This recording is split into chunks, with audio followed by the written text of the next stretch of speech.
alive, so let's just jump into game. The first map is going to be Entombed. I believe it's just going to be loser pick after that. The Canadian crowd for the NASL finals, on the other hand, is absolutely insane. So this is such a great audience here, Kev. I mean, MC versus Puma playing on the other stream right now. So it's entirely possible that we're only talking to like your mom and my sister. Well, I'm sure that they will still appreciate our cast, man. I hope they do. So it would be nice if we could jump in-game. I'm not sure what's going on right now, since the game is already live, so production group, please step it up a little bit. You have to tone it up a notch. Tone it up a notch. Kev, we might have to call a meeting. Already, man. There we go. Now we are in-game, so I can introduce these players for you guys as well. ESC Scarlett is, of course, or EC Scarlett, sorry. What team is Scarlett on right now, Ben? Because he's switching teams a little bit. Oh, man, you would put me on the spot with that, wouldn't you? Never I have mind. no idea. She was on NVIDIA. Not NVIDIA. What was the name of that team? Yeah, with Eclipsia. Yes. Eclipsia was the name of that team. That's why. That's what the EC stands for, of course. But she left that team. But I think she joined Legion. Is that right? We'll double check that after the game. At least she's our Zerg player in the left top side of Entombed Valley. And of course, we got EG's very own Hawk being the red Protoss in the right bottom side of this map. All eyes are on Hawk, of course. When you go into a national qualifier, if you're one of the best, there's always pressure. If you're a Hawk and you're at this tournament, Ben, you play for a lot of pressure. How could I forget? She's on Team Acer alongside. That is correct, Ben. Alongside Nerchio. Because all the Zerg players joined Team Acer. Sorry. Nerchio, Bly, and Scarlett. So a really strong group. And if Scarlett's getting any advice, getting any practice in with Nerchio, then you can definitely count on her having some pretty wicked ZVP. No doubt about that. Then again, I don't think Hawk is the player who lacks practice wideness. So, in that case, Ben, I think it's pretty even. We saw Nexus first for Hawk. He's going to follow it up with the Forge. The Forge is ready right now. He's going to be able to warp in a cannon whenever he wants to. Economic opening for Hawk is not going to allow him to do a lot of early game aggression. But I'm very curious to see what he's going to do after this, Ben. As soon as his score is down, as soon as his gases are up, I kind of wonder. Sorry, I'm just a little caught up in the dialogue these guys have going back and forth. Scarlett asking Huck if it was cross-spawn only, and Huck having a little moral dilemma there, wondering, okay, do I tell her? Do I tell her exactly where I spawned?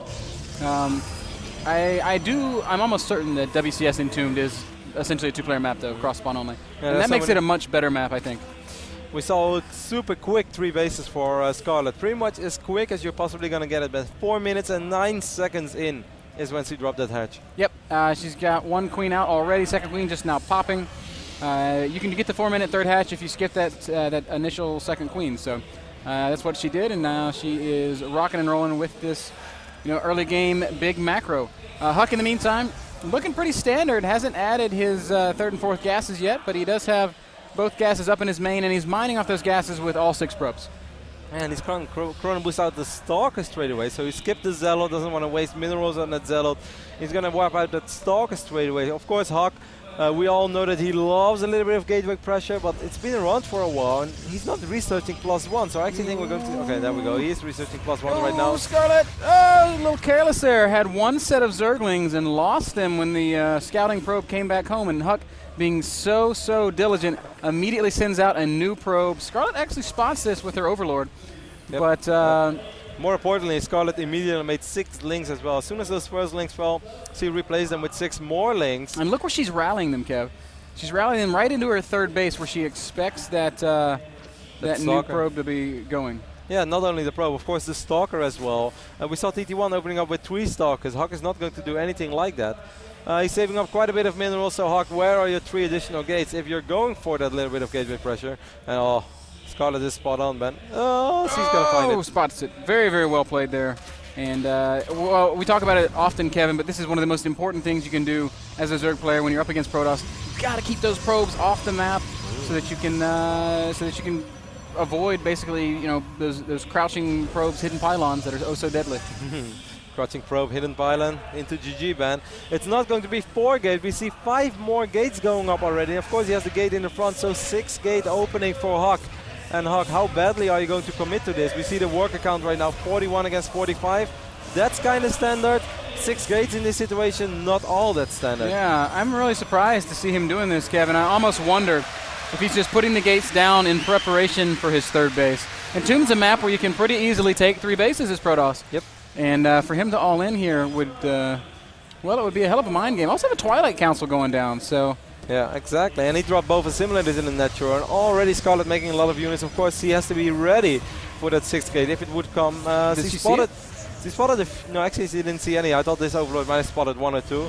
So he didn't see anything yet. I completely agree with everything you said, that this is an easy map for Protoss to take 3 bases. But then it's also kind of easy to at least go, let's say, 2-3 gate Robo and then drop the expand. Yeah. And then get more. So opening up with 6 gates immediately and then Twilight Council still feels a little bit like something else to me. But since Hawk is taking out these rocks, we can only imagine that he is going to take 3 bases. Does start +2 right away, and will he get Blink? And will he get a 3rd base? He's gonna make sure Scarlett sees the probe. He's gonna put down the pylon. I would have loved to see him. He is gonna take a 3rd. I would have loved to see Scarlett just send that Overlord into the main base, so he at least knew what he was facing. A lot of links over here. Almost picked up that probe. He's gonna try to force a cancel on this Nexus. I think this Nexus absolutely will be canceled, and Huck's gonna come right back and start a little bit of a wall off. Scarlett's gonna kill that too. Random force fields by Huck. Yeah. Not the best force fields over there. They look kind of cool around that pylon. Yeah, but they were not very effective. Yeah, they didn't do anything. That's the end of the day. You do not want to drop cool force fields. You want to be able to trap those units. This time Scarlett is going to get a much better view into the main base. Did she see all the gates? She must have seen. I think she saw at least 4 gates. Yeah, she saw all of them. She saw all 5. So Scarlett knows what she's facing. Did she see the Twilight Council as well?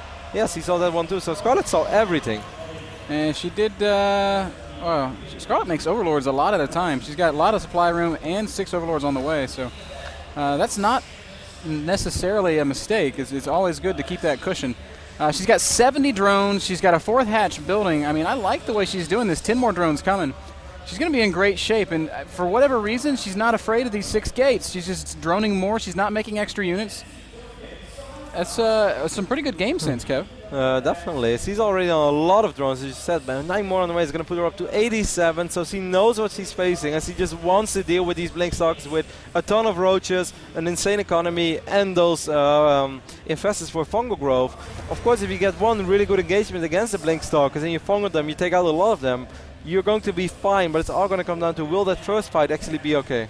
I like that she's got a lot of, well, maybe not a lot, but that she's got Zerglings supplementing her army, because Zerglings with fungal, with roaches behind it, they just do so much damage to blink stalkers. It's going to be so hard for Huck to make a good fight if he does get caught with good fungals. Exactly, and that's of course the situation you want to avoid as Protoss.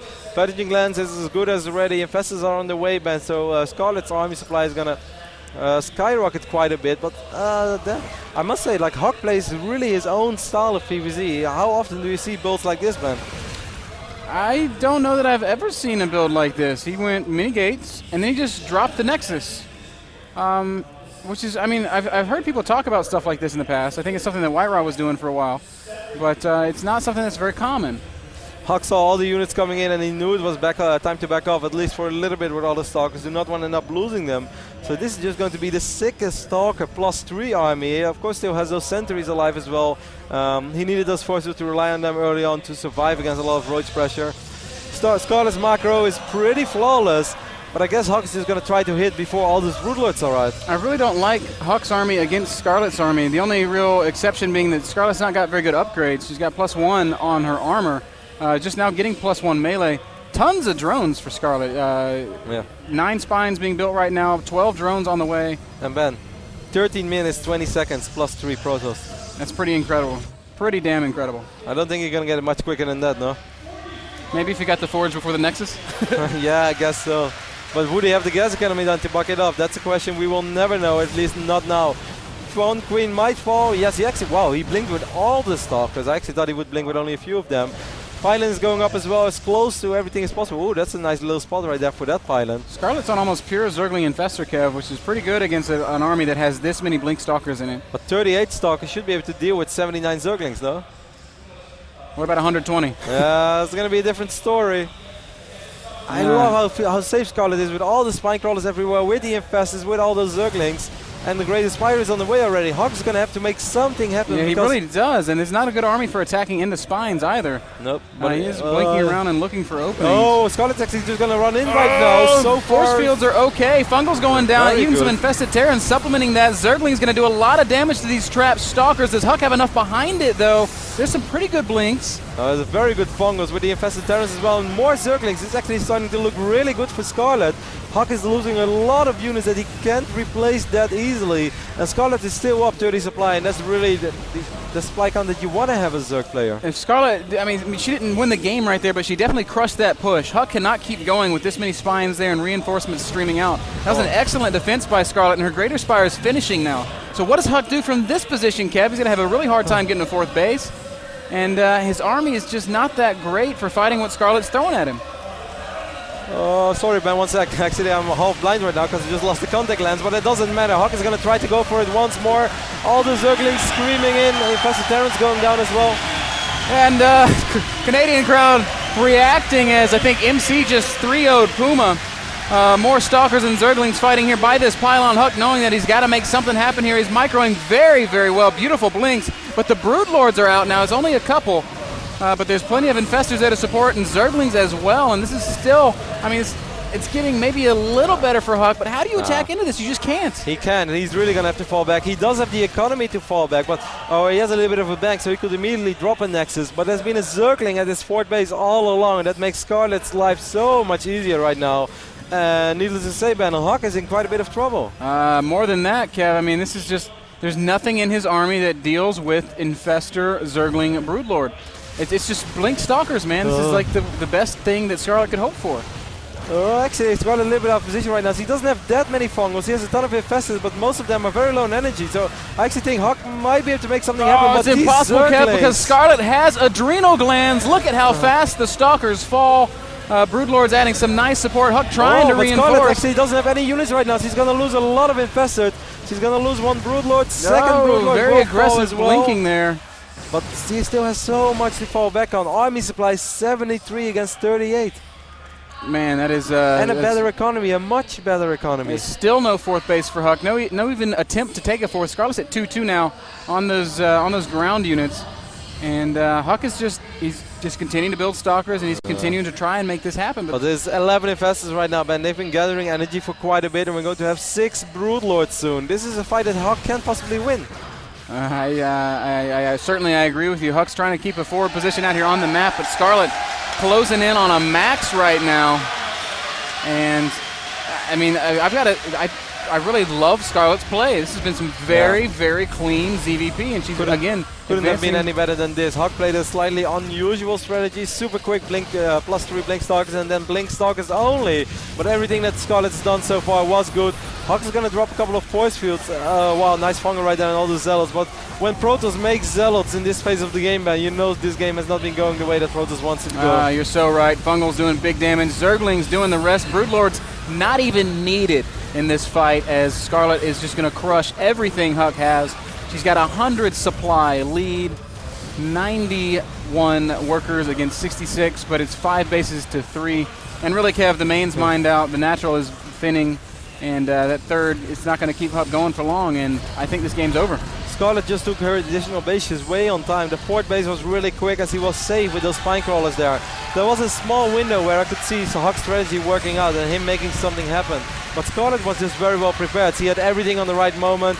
Broodlords were a little late, but he had enough other units to deal with it and buy time for those Broodlords. The Broods were late, but the spines were early. And, you know, there was no Colossus in the army of Huck. He had no real way to deal with spines without taking a lot of damage. He has no choice but to GG. And Scarlett goes up 1-0 over Huck. And super convincing, man. I don't think it could have been any more convincing than that. As you said, you used the term clean play. I think that really sums it all up. I would not be able to point out one thing that I really think Scarlett could have done better. Huck could have done a couple of things better. Of course, it's very easy to question a player's strategy after it did not work, so I'm not going to go there. I'm not going to do that. But for instance, those force fields, when the Lynx canceled his 3rd base, like he let it cancel, and then he also didn't even kill all the units. Those are small things that could really make the difference. I think so too. And honestly, Kevin, when I was watching that, I thought he was faking the 3rd. Yeah. I thought he was planning to cancel all along and go all in. Me too, but then the moment he took out those rocks, I already figured, nah, that's not going to be possible, because why do you want to kill the rocks if you're faking your turret? That doesn't make a lot of sense, because you're going to make it a lot harder for yourself to defend against run-bys, and counterattacks are often the best thing against 2-base all-ins. Second map's going to be Cloud Kingdom. So you can just go ahead and host that one, Ben. Once more, thanks everyone for watching. I hope you're watching this stream. I hope you're watching the other stream as well. Of course, the NASL finals are going on. If we spoiled the results for you, I am sorry, but it's so hard to hide. MC did just take out Puma 3-0 in the first quarterfinal, which I think is a small surprise. I do not think it's a surprise MC took it, even though I thought it was very, very close.